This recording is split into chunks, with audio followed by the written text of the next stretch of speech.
Hello everyone, I'm Brady Brown, and this is a very special episode of the Blue and Silver Screen.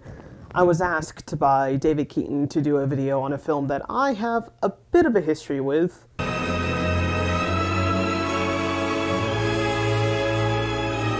Let's flash back to 2014, and I'm starting my venture into classic film, and I have all the lists of the greatest films of all time, Citizen Kane constantly ranking up there at number one, so I watched it, and I didn't really get it. I didn't really have the context to fully understand what I was watching. I thought it was interesting, and I kind of knew the premise, but otherwise, I was a little bit underwhelmed.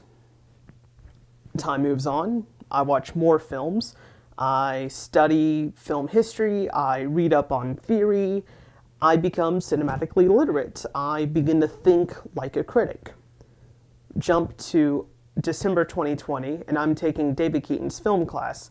And one of the assignments in the class was watching Citizen Kane and The Shawshank Redemption, and compare and contrast them on the basis of one being the greatest film of all time according to critics, and the other being the greatest film of all time according to general audiences.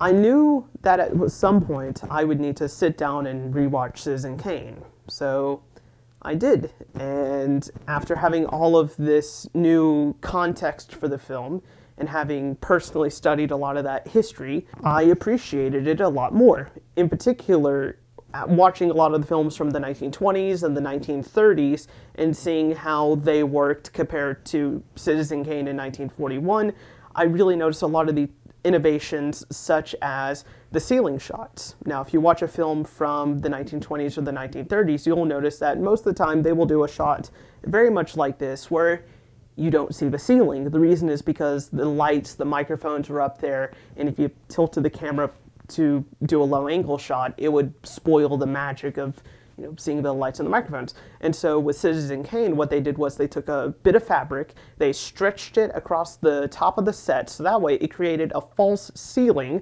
so the light could still come in, the microphones could still pick up the sound, but they could do those low angle shots, and it looks like they're in a real room.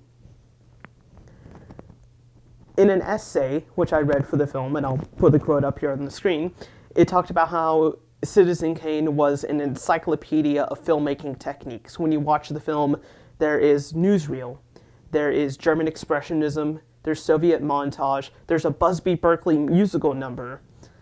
Orson Welles was not a filmmaker. He was a radio and stage actor.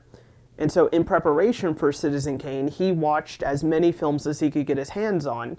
He, Herman J. Mankiewicz, the screenwriter, the whole crew, they took all of these disparate elements of filmmaking and pushed them together to form the film we know as Citizen Kane. Now, with all of that being said, I do recognize it as a technological marvel for its time.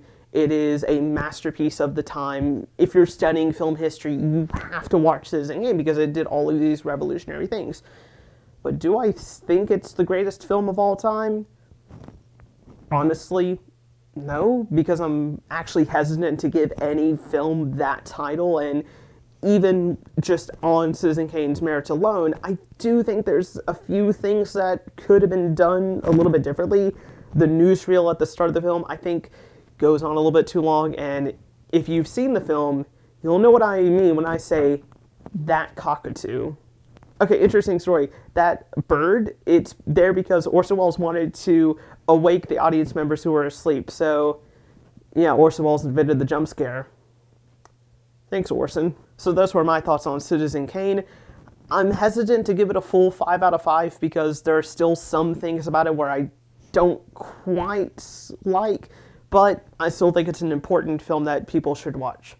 I actually missed doing these little reviews, and I hope to do some more. I can't really do my old sign-off, so I'll just say I hope to see you soon.